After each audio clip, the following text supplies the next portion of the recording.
Well, it's a pleasure to have you in our podcast. So, Bijan, could you please introduce a little bit about yourself? So I'm Bijan Alizadeh. I'm 37 years old. I'm a co-founder of Phoenix Group, which we are specialized in Web3, in all aspects of Web3. Our core business is Bitcoin mining, and I'm happy to be with you today. Thank you, Bijan, for taking your time. My first question, I think all the audience would be very interested. Could you tell us how did you get rich? Okay, so I think the rich has two definitions in general. One definition is on a social status level, right? And the one is your financial bank account. I think the audience is more interested on the financial side. Yeah, the second one. Yeah, financial rich. I think when I entered Bitcoin was at $270. Today we are at $90,000. So I think that most of the success comes from Bitcoin, but at the same time, the hard work and consistency, I think, what was the key contributor to this. But I think, back then when the Bitcoin is only several hundred, it's also very risky, right?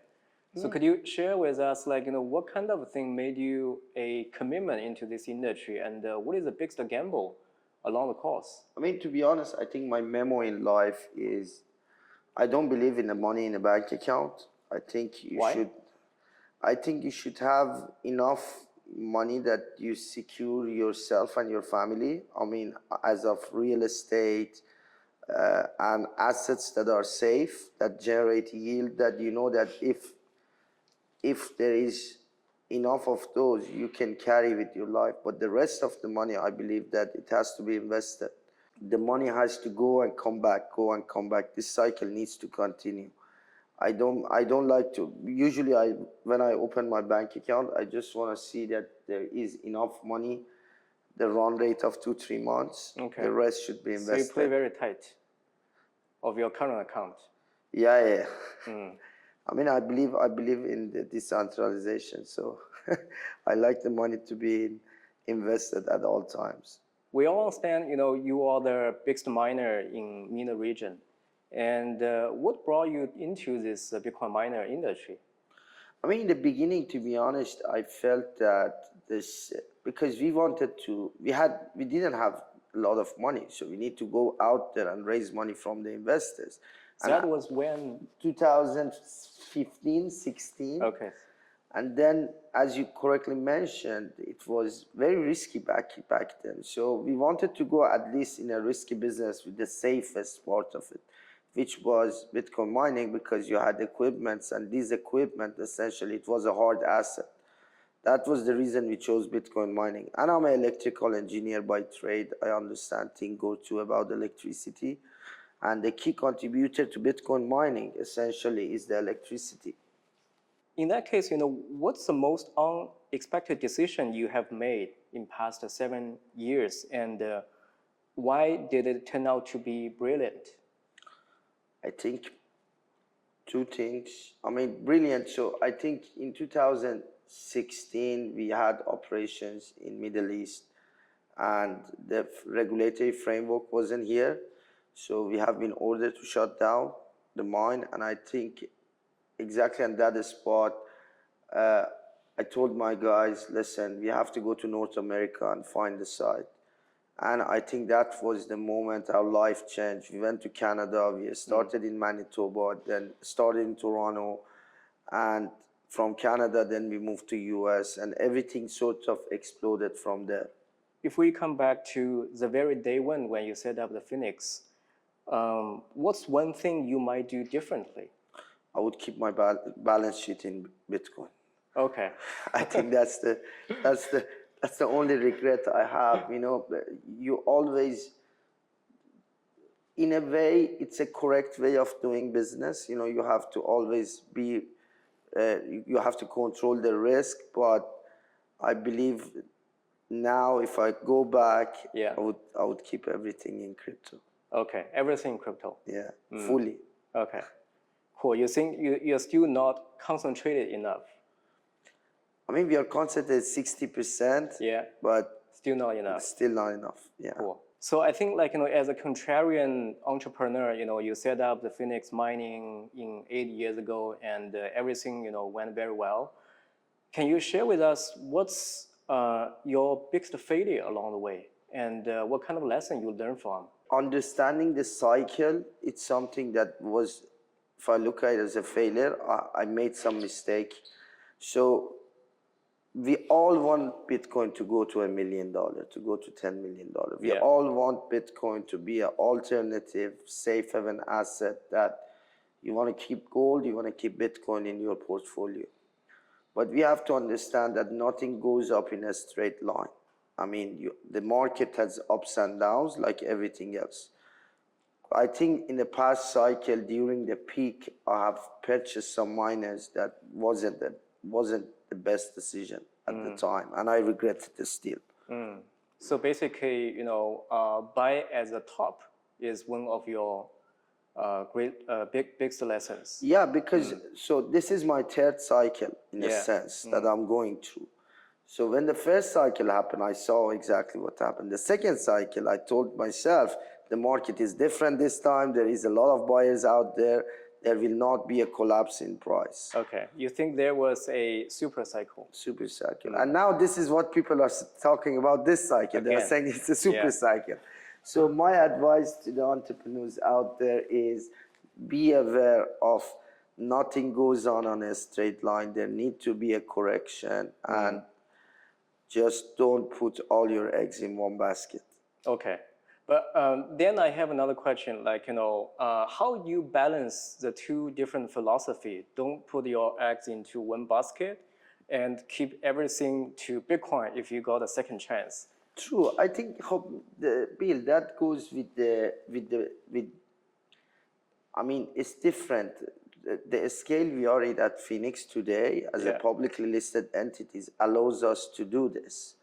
If I want to look at myself as an individual or if I want to advise individual people, no, definitely they have to risk Medicaid because in Phoenix, we have the ability to hold the tokens till the prices comes back. Yeah.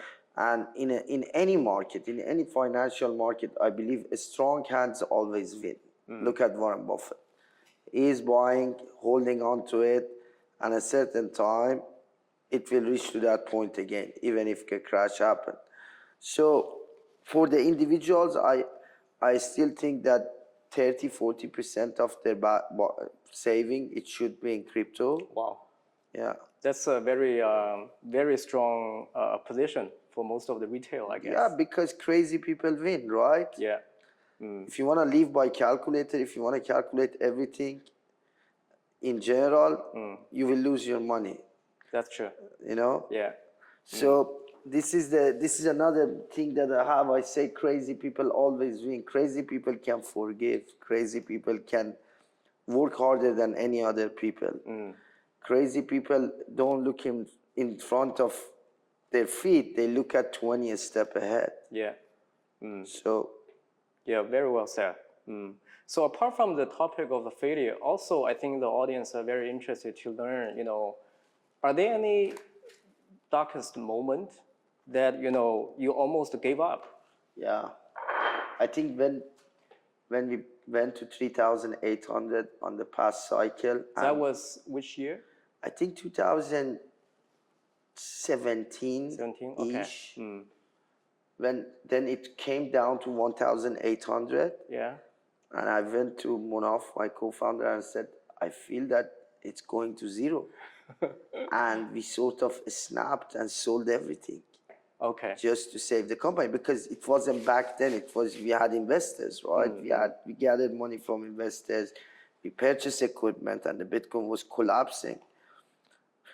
But I think the biggest thing we got from that was learning from that mistake. We never panicked. I mean, it happened a lot after, but we never panicked. We stood strong, and it led to where we are today. So you have been, a lot of ups and downs. And what's been your hardest decision to make as a leader?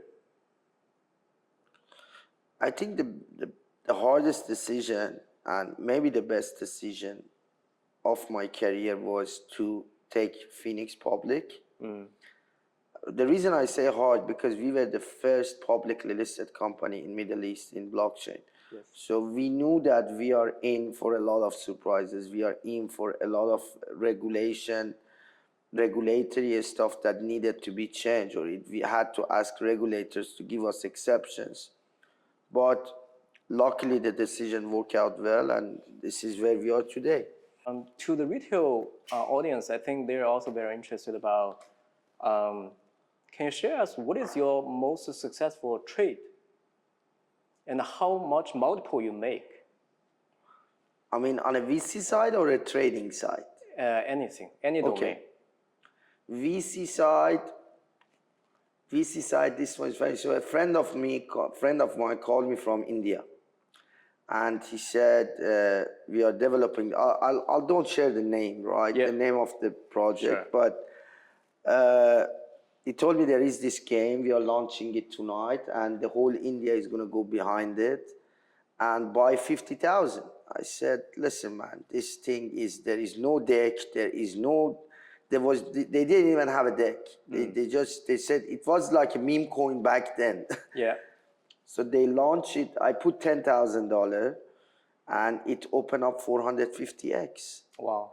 So my friend called me and said, see, I made you a lot of money. I said, I wish I put up 50,000. I just put 10,000. So I feel like I lost $20 million. Yeah, that was on that. And I think my biggest trade on futures was in Binance. Back then, I was the top 5 P&L holder in Binance. So I opened a coin future trade with Ethereum. So the net profit of a single position that I closed was 8,500 Ethereum. Wow. Yeah. So that is how much multiple? So consider it that I put 500 Ethereum, it was 17x. 17x, okay. Yeah. Cool. Yeah. So because when you do a coin future trade, you earn on a currency itself. Yes. That's why, and the multiple goes higher. So I think I opened the position at Bitcoin like 1,400, and Ethereum at 1,400, and Ethereum went to 3,500. But if you want to look at it from a dollar standpoint, the multiple was much higher, because 500 Ethereum I purchased at 1,600, which is $800,000, right? Yeah. The closing position was at 30 million, so it was like 40x if you want to look at the dollar amount. The dollar amount. Yeah. So come to your personal life and growth. I wonder, if you think back to your early years, is there any moment or experience you think as a game changer to you? I got good investors along the way, and I strongly suggest to entrepreneurs that don't think that, okay, I want to own the whole thing, right? I know everybody heard this, but owning 1 out of something is better than 99 out of nothing. But having good investors with enough, but it's very important that you get a smart money, right? Not any kind of money. So these people came with experience, they came with money, they helped me to think better, to use their experiences, and they grow the company much faster. So it's all about, it's not about destination, it's about journey, right? It's about how fast you can go from this point to this point. I believe everybody can reach this point, right? But if they are consistent and they work hard. But at the same time, it's important that you reach to this point in 1 year or you reach in 10 years, especially when you want to work in tech. Because in tech, things are evolving so fast. So you want to always stay ahead of the curve. So another follow-on question would be to attract the best investor and to create a good partnership. So who were the key people in your life growing up? Those who really shaped who you are today? I think I look at a lot of big tech people out there, that they helped me to understand. I read a lot when I was younger. I was reading a lot. I tried to to learn from the best people in the business. Yeah.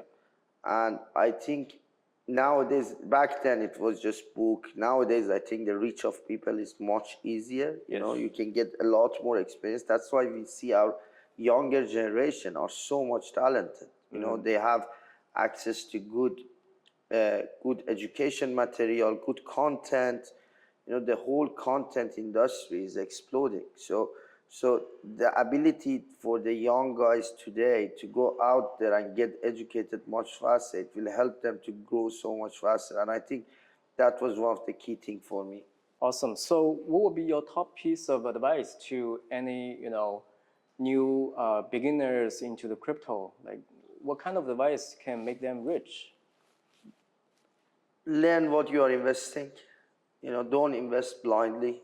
Don't invest because somebody tells you to do it. Try to at least understand the basic of what you are investing. Having good people around you. This is, I think, one of the key advice. Having good friends, good colleagues. These all helps, you know. As old timer says, having a group of people definitely make a better decision, you know.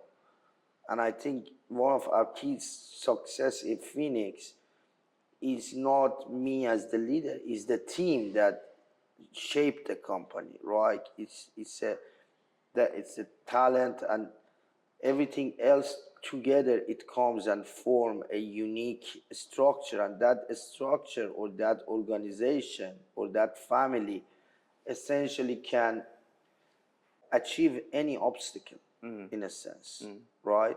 And what would be your, top one advice to any entrepreneur who get into this industry? Don't give up. Don't give up. You're gonna get burned, for sure. In this industry, you're gonna get burned. Just try to be resilient, try to fight back, try to stand up again and move forward, you know? What do you see the Bitcoin next 12 months? 160,000. I think I strongly believe in this cycle we will see between 150 to 180.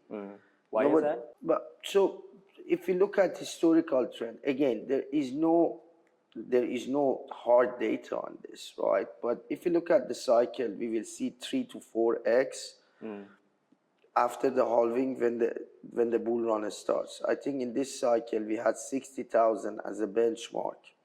So if you look at 3x of that, it's 150,000, 180,000. But I know you are tough. You have a tougher view than me on this. So I have to ask you this question. What do you think we see on this cycle? Well, I think fortunately, at least for this point, we share the same point. thing. Yeah. That's very rare, by the way. The audience has to know because you are much more conservative than me. I think this is another thing, you know, we are like opposite side of the stick. Yes. So you control the risk, I do the risky stuff. You take the risk. Yes. Yeah. Cool. And one last question would be, what do you see yourself in next decade?